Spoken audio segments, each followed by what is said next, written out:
Hello and welcome to the I Am Woman project, where every week we have deep, thought-provoking and interesting conversations with thought leaders, change instigators, rule breakers and creative minds who think differently, sparking creativity and inspiration.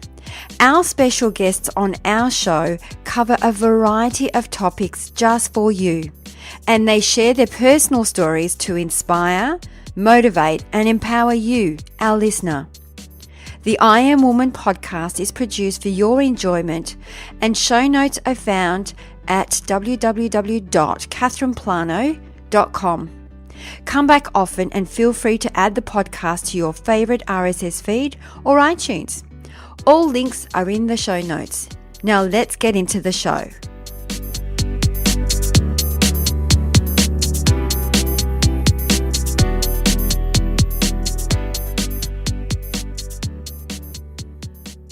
Today we have the positive Jayneen Sanders, aka Jay Dale. Jay is an experienced classroom teacher, lead author for Engage Literacy, mother of 3 daughters, and the author of a number of children's books on safe and unsafe touch, such as Some Secrets Should Never Be Kept and No Means No.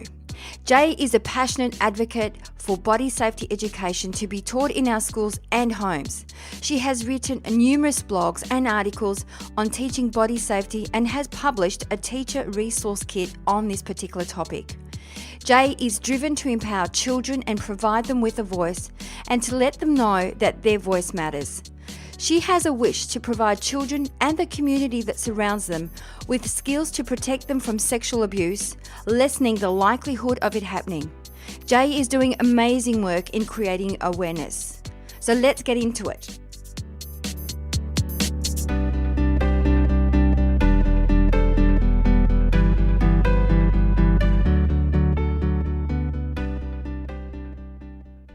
Welcome, Jayneen Sanders, to I Am Woman project. How are you today? Thank you so much. Thank you very much for having me on your project. That's great. No, I know. It's absolutely wonderful. We're just having a bit of a chat as to what you do. And I just thought maybe you can tell our listeners about how you started Upload Publishing and exactly what you do and why you do it. Okay. Well, I do a couple of things. We do have Upload Publishing, and so I wear a number of hats. I'm a teacher and I'm a mum of 3 daughters, 3 grown-up daughters. I've also been a publisher way back many years ago for Macmillan and was in educational publishing. So one hat I wear is I write children's readers under the name of Jay Dale. But another hat I wear for Upload Publishing is I use my married name, Jayneen Sanders, and I've written some books to empower children. They're books based around body safety, body awareness, and basically they're books to prevent children from sexual abuse. So pretty tough topic, but one that we all need to have a really good look at. So under that publishing name, Upload Publishing, we produce 4 books at the moment with 2 more on the way. And they're really fantastic books to empower children. That's amazing, Jayneen, what you're doing. How did you actually get into it? What made you think this is what I want to do? Because it is a bit of a touchy topic. And it is one that people tend to sort of push under the rug. Yeah. Well, I'm kind of drawn to that challenge, really. I'm drawn to the challenge that people do push it under the rug, and that really makes me a little cross. I'm actually not a survivor myself, but I just always taught my girls as they grew up sort of body awareness. We always called our private parts their correct names. I really wanted them to be quite empowered women. And so I always taught body safety to them. And so when I got to my children's school and I was on school council, I asked them to implement a program, some kind of program around teaching children these kinds of skills. And every time I brought up the topic, I was put to the bottom of the agenda. So that really didn't make me very happy. And I decided to use my writing skills to write a children's picture book about this topic. And when I remember getting home from that particular school council meeting, and I said to my husband, nobody's taking any notice of me. I'm going to write a book that kind of parents could use with their children to get the message across about safe and unsafe touch. And he said, you can't do it. It's too hard. It's too tricky a subject. And I said, no, I think there's a way. So, that's when I wrote the children's picture book, Some Secrets Should Never Be Kept. It's written like a fable because we all learn through fairy tales and fables. And it is, it's not an information book, it's more an actual story about a brave little knight called Sir Alfred, and he's tickled inappropriately by a sort of powerful figure. And the story goes on from there. But it's done really sensitively, I hope, and the illustrations are fantastic. Now, just a little bit of background there. As I said, I write under the name of J. Dale. So I went to 3 publishers to publish this book, and none of them wanted to publish it because of the topic. So that's when my family and I decided this topic was far too important to ignore, and we decided to outlay the money to publish this book. And then when I went to find an illustrator, and I know a number of illustrators in publishing, a lot of them didn't want to know about it. So I actually was so fortunate in getting Craig Smith, who's well known in Australia, and he illustrated this book, and he still says today that it's one of the most important books he's illustrated, and he added so much to the illustrations. So that's where it began, but also, I feel like I'm rambling here. Interrupt me at any time. No, I just love the persistence. It's great. Oh yes, I don't give up. I'm sure a lot of women don't. But my neighbour, who I'm very close to, she's an older woman. She was sexually abused by her father, and he told her he was, teaching her to be a good wife. Sadly for her, she then married a man who was a perpetrator, and he abused her son and her daughter from as young as they can remember. So that is my neighbour, and she would have conversations with me and say, whatever you do, when we are educating children, we need to educate them before they're in the perpetrator's web, because once they're in that web, it becomes very complex.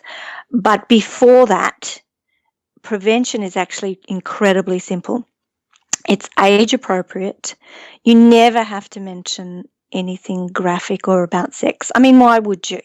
When we teach road safety, when we teach water safety, we don't go into anything graphic with children. Well, it's the same with sexual abuse prevention education, or what I call body safety. The activities, the knowledge, it's all age appropriate, and it's very, very empowering. There's no downside. But if a child is sexually abused, I cannot tell you the amount of damage that begins, because for many of them, they love this perpetrator. In fact, 95% of children know the perpetrator. So they've trusted them. The perpetrator's groomed the family and the child, so everybody thinks they're marvellous. And so they are very manipulated and torn. But with prevention education, as soon as that child gets that first inappropriate touch and their early warning signs kind of kick in, like, feeling a bit sick about it, feels weird, they know to tell straight away. They just know to go and tell a trusted adult on their safety network straight away. So there you have it. I mean, prevention is a lot simpler than the aftermath of a child being sexually abused. I agree. How old do you start working with these children, or Well, they start reading the books? Absolutely. Look, we have, and from Some Secrets, then we've now, under our the auspice of Upload Publishing, we have other books called under another publishing name called Educate to Empower Publishing. So now I have another little children's book called No Means No. So that's more about, if I don't want to kiss Granny or Grandpa, I can shake their hand or give them a high five, and that's okay. So we have that book as well. So that both those books can be read to children, no means no, from sort of 2 to 8, Some Secrets 3 to 12, and then the Body Safety Education Parents Guide is also a very important resource. It's not a large document to read. It's quite a small book, but it will educate parents about what to look for in grooming or any signs that their child might be sexually abused. So in that book, there's also the 10 lessons that you can teach your child, and we suggest that you start as soon as they begin to talk. You call the genitals by the correct name. And there's a very good reason for that, because in a court of law, if a child says, Uncle Fred touched my cookie or my fanny or something, that doesn't hold up. They have to be able to say, I was touched on the vagina. And the other reason is if a child is touched inappropriately, they can come up to an adult and say, XX touched me on the penis, and then everybody takes notice. Because there's been instances where children have come up and said to the teacher, this older boy touched me on my cookie or touched my cookie. And the teachers just ignored it and said, oh, don't worry, we'll get you another cookie or something. So there's some very good reasons why we begin early with the correct names for the body parts. And those are the reasons. Wow. And also, it's very insightful. It is. And also another reason is if a perpetrator comes up and touches a child, and this is a child who knows the skills, they can say, no, don't touch my penis. My body is my body. And off they run and tell a trusted adult. That perpetrator knows, oh my God, that child has been educated to tell. I don't go near a child like that, And I also on our site, we have lots and lots of free resources for parents and teachers. And one of them is a poster that's just on your fridge. My child is educated in body safety. So when a potential perpetrator does walk into your house, they go, that kid's off limits. That kid's educated to tell.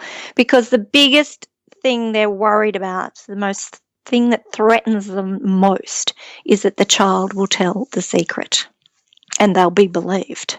And that's another point. We have to educate parents, caregivers, teachers to believe children, because it takes a child at this stage 3 adults before one of them will believe them. And we know 98% of children reporting sexual abuse, their reports were known to be true. So, we need to educate ourselves as well. And we can't let this fear of this topic put our children at risk. Like otherwise we're just putting them out there into the world ready for these perpetrators. And I can tell you, the statistics are 1 in 5 girls and 1 in 8 boys will be sexually abused before their 18th birthday. So They're probably more likely to be sexually abused than they are to break a limb. So don't think they're not out there. They're very high stats, very high. So, educating, prevention education is easy. It's not a hassle, and it's very empowering for young children.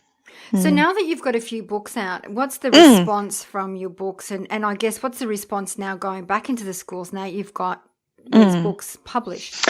Yeah, well, the response has been fantastic. Some Secrets Should Never Be Kept is now fairly standard in many kits, books, programs. It's with a large organisation in Ireland. It's been put into a kit in New South Wales for vulnerable children. So it's been very well received, and also it's also in China and Vietnam, which is fantastic, as are all the books. No Means No is great because it's a little bit, it's not quite as, it doesn't go into secrets and inappropriate touch. It's more about empowering a child. So that's been great. But also what I've done now is I have packaged all 4 books, because there's another book called Pearl Fairweather Pirate Captain, and that's about gender equality and respectful relationships. And they all kind of tie in together because Pearl is, I hate to say this, but most of the perpetrators are men, and we know in domestic violence that children in a domestic violence situation are 6 times more likely to be sexually abused. So therefore, we need to start teaching gender equality and respect. So all 4 books are in now what I call a body safety teacher's resource kit, and that is all packaged up, ready to go into schools. Any teacher can take it and use it. It has 2 PowerPoints. One is a PowerPoint presentation for parents. One is a PowerPoint presentation for the teachers. It really only, because I can't be everywhere in school, so it only takes one teacher to say, yep, I'll go through this PowerPoint, educate myself through body safety education teachers' parents book, and I will take this on. And there are 10 lessons. So the school where I've been working last year, they did 2 lessons over 5 weeks. So 2 lessons a week. And we taught it to our preps. It's just amazing. So empowering for them. Like, everybody knows no means no. That's fantastic. Absolutely fantastic. And the teacher's resource kit, look, I've made it really inexpensive. So there is no excuses for schools or kindergartens not to teach this prevention education. And also, we've had kids come up to me and say, blah, blah, he, pushed me in the toilets and then he touched me on my leg and I said no means no and now I'm telling you. And I went, fantastic, that's great, we'll have a chat to him. So, yeah, it's great. And mind you, I have to say, Catherine, that I do get a little bit of resistance from schools, as in they say, oh, we're so busy, we have to teach numeracy and literacy. And my answer to them is, well, if a child is being sexually abused, they're not going to learn your literacy and numeracy that you're teaching. They'll be so damaged and I can't even begin to tell you the stories that I hear via my Facebook page from adults who were abused as young children and then no one believed them. So there is no downside to prevention education. It's simple, and we just need to get our schools and our parents on board. And I personally can't understand why they don't. Have you spoken to maybe government, I think, Yes, approach well, that kind of angle? I have. Okay. I've spoken to our great Minister of Education, James Molino, before he even came into power, and he has put in new safety standards, and point 6 and 7 of those new safety standards by the Andrews government are basically saying to schools to make sure it's a safe environment for children and prevention education is done. So I'm very happy with what is happening in Victoria, but it needs to go down into the schools. Like, government is working towards this and it's happening, but it needs to just translate down into the school and preschool environment and kindergarten environment. And parents need to come on board as well and see how important this is. I mean, really, Catherine, you've only got to look in the media, haven't you? Like, Absolutely. every second story is about children being sexually abused. So, and I mean, when a child actually discloses, it's an incredibly brave thing to do. Because if I said to you, tell me your last sexual experience, I mean, that you don't want to share that, right? That's right. That's exactly what a child has to do with the police and other people. Share exactly what happened to them sexually. And we're talking rape here. We're not talking just a fiddle, or, I mean, I shouldn't say just a fiddle. I mean, we're talking children are being raped. So I know that sounds harsh, but it's the reality. It is, and if your child knows from that first inappropriate touch that, ooh, that's wrong, I've been taught that's wrong, that doesn't feel right, I need to tell someone, then you can just stop it in its tracks straight away before the grooming continues. So obviously you're very passionate about what you do. You're very driven to empower children and provide them with a voice. So what's the best part of your job? The best part of my job is when I get texts from people or emails from people saying they read Some Secrets to Children. It's their favorite book. So I know particularly Some Secrets Should Never Be Kept, because I know the story is succinct and I know the message will stay with children. I know that those children, that message will stay with them, and I know if anyone touches them inappropriately, they'll tell. So that is absolutely brilliant. And every time a teacher's resource kit is sold from our little office here in the Dandenongs, because it's just my husband and I, um, we're a sort of small company. Every time I know a teacher's resource book is sold, I know that that kit is going in front of maybe 300 children, and I know that those children are getting that education, and that makes me really happy, really happy. Wow, you're doing such a great thing, really are. Well, It's no, amazing. I think all people can. It's a ripple effect, Catherine. If you tell your friend, hey, we should be teaching body safety at our school. Hey, I should be teaching body safety with my children at home. Then they'll tell their friend, and as parents and caregivers, it can be a ripple effect. Like we have, it doesn't have to be someone like me. It's everyone can send the message that, hey, this is really important. And I have a poster that's free on our website under media and posters. It's called My 5 Body Safety Rules. And it can be put up, and it's very simple. And it, luckily for me, Janet Lansbury, a parenting person in the US, shared it for me. It shared over 50,000 times. So therefore, that went out to so many people who could download that free. And I knew that that poster would be sitting in people's offices, schools, homes, and the children would be getting those 5 key messages. And then you asked me what's great about my job. Then a group in Germany who work with asylum seekers and refugees asked if they could translate that poster into Arabic and Persian. So now I know that those children in asylum seeker camps in Germany are seeing those posters, that poster. So that makes me happy. Wow, that's amazing. Look how much you've achieved just through Well, your determination, no matter what. Obviously, like you were saying, people, like you said, put you down the bottom of the list. They don't want to see you or they don't want to talk about it. And you just persevered, and have a look at where sure. you are today because of that. Well, the thing is, we can all do it, though. We can all spread this message. In fact, I need people to spread this message.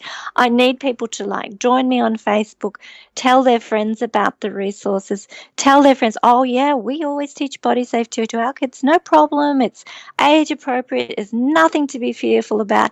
I need mums and dads and people to also share this message, because it cannot go on. I mean, we have, these perpetrators love when we don't talk about it. They love that we keep it hidden and under the carpet, because that's how they thrive. So I say, bring them out of the shadows. Let's get this out in the open, and let's educate our children so that, they've got nowhere to go. That's what I say. Oh, look, and Jane, that's why we've got you on the show, is because of what you're doing. It's amazing, and I agree. There's got to be more people to know exactly what you do, and so to spread the word. I need more people to spread the word, and to even just go onto our website and take anything that they're under parents or teachers that are free. I even have letters to agitate your school, so you can download a letter and you can send it to your school council, and they have to table it, and it'll say, look, I think we should do body safety for these reasons. So there's those sorts of free resources. Colouring in sheets for kids, teachers' notes, parent notes. So, yeah, just use that website, use those resources, spread the word. And don't think, I think a lot of parents think, look, I keep an eye on my child all the time. It's never going to happen. That is really crazy, because these groomers are so skilled at grooming us as well. They're the person who's always available, always happy to drop in and help you with the kids, always got a special gift for one, a special child, just there at every which way, and love to play with the kids. I would say just keep an eye. keep your parent radar on. That's what I'd Oh, say. yeah. Okay. So, Janine, with the benefits of hindsight, what would you Yep. have done differently in your life or career? What would I have done differently? Oh, golly, I don't really know. I've always educated my children in this sphere. Look, I don't know that I would have done anything differently. I may have started this path a little bit earlier. Look, I can't really think of anything I would have done differently. It just sounds a bit arrogant, doesn't it? Not at all. No, because I mean, um, obviously, you're happy with, it doesn't. You don't have to have done anything differently. It might be that you just relax more or take some time out. It doesn't have to be true. anything That's different. true. It might have been that I've worked always hard all my life, but I've worked from home, which has been fabulous. So I've always had my kids near me, which is fantastic. So maybe just relax a little bit more. But if I relax, things don't happen, do they? So you've got to not relax too much. I know there's a fine balance, isn't there? There is a fine balance, yes. But go on. I was going to say, what's the best piece of advice that you have ever been given? The best piece of advice that I've been given. Now, what is it? I think I wrote that down, did I? What did I say? I can't remember. To be present and aware. That was the one. Yes, I do. That's right. You've caught me on the hop there. No, I do meditation now. So that's a new thing. I should have started meditation earlier. That would have been good. I do meditation, and one of the things in the meditation that I do is that they always say to be present and to be aware. And I think that's probably what I need to do. Is often I'm thinking of the next thing. Like I've already got a new book on my mind, which is happening, which is called My Body, What I Say Goes. So I'm always thinking of the next thing. So I think I have to just stop a little bit and be where I am today and, enjoy the sunshine and enjoy the place where I live and be more aware of my surroundings rather than moving on to something. So, and also with your children, for the mums and dads and caregivers that are listening, I think that, that I remember people saying to me, oh, the time goes so quickly when they're little. And I thought, oh, yeah, sure. Well, it actually does. It goes really quickly. And now my children are all kind of growing up. I do think that it would have been good to maybe just spend a little bit more time being present with them when they were younger, rather than thinking, oh my goodness, who's sick now and where have I got to go now and when's kinder on, and just a little bit more aware. So, Janine, I've got a couple of questions for you. You Sure. talked about meditation. What kind of meditation do you do? I do. I download an app actually called Headspace. It's not the Headspace we have in Australia, which is for mental illness. It's a Headspace in the UK by Andy, who's an ex-monk, and he just walks you through. You do your 10 minutes first, and then he'll talk you through that. And as you progress through the stages, you're up to sort of 20 minutes without any assistance. And it's fabulous. It's actually, my husband and I both do it, and it really has actually changed our lives, I have to say. Yeah, I'm a big on meditation. I Yeah, get are up you? at 5 o'clock every morning and I meditate. Fantastic. Yeah, I love it. So how did you learn, Catherine? How did you? I think for me it was years ago. I think, many moons ago, so I'm talking about 22, 25 years ago, I used to have a healing center. I was really into all the esoteric stuff. So meditation has always been part of my life. And I think, when I was younger, I was always seeking for something, spectacular to happen, in meditation. And I was always seeking outside. Once I just let it all go and got out of my way, it was really it's all about being present internally and just be the observer of your thoughts and just allow that to flow. And I find that when there's, busy days and I don't have time to meditate, which is very rare, I feel the difference. I'm more proactive when I meditate and I set my intentions compared to not meditating, and then I'm very reactive. Absolutely, absolutely. Look, and my husband gets up at 6 every morning. I'm not quite so disciplined. I sort of find my time through the day, but it has really made me slow down a little bit and, as I said, be present in everything I'm doing rather than rushing on to the next thing. And also, I used many years ago. I used to do yoga, but I haven't been able to. I've had a neck operation, but that was also very grounding. And we did meditation in that, and I just love it. It's just changed our whole perspective on everything, really. And I recommend everyone do it. Oh, absolutely, because you're taking that time out for yourself. And I think that's self-care is so important. I don't It think we is. do enough of it. And especially when we work Yes, from home. We absolutely. tend to work crazy hours because it doesn't really feel like we're working because we love what we're doing. And then Exactly. working from home, it's a bit of a you get caught up in this rut where you just keep working, and then when you finish one thing, I could relate to it. Then, what am I going to do next? It's that very entrepreneur kind of mind where It it's is. like once you finish a project, you've got to start another one, and you're constantly, So this year, I actually made a decision to simplify my life and just do the one thing and be present with that one thing and not think about the future, but just be in the present moment. And that's taken me, I think, up to now to perfect it.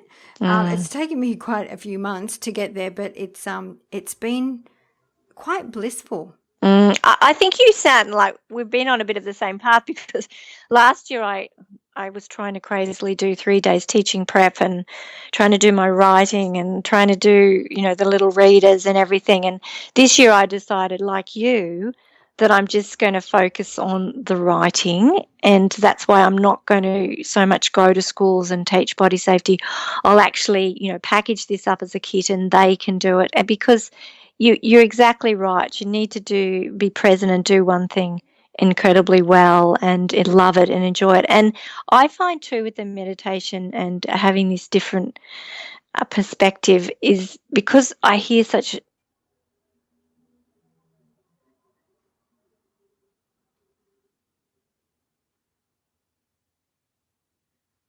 Hello?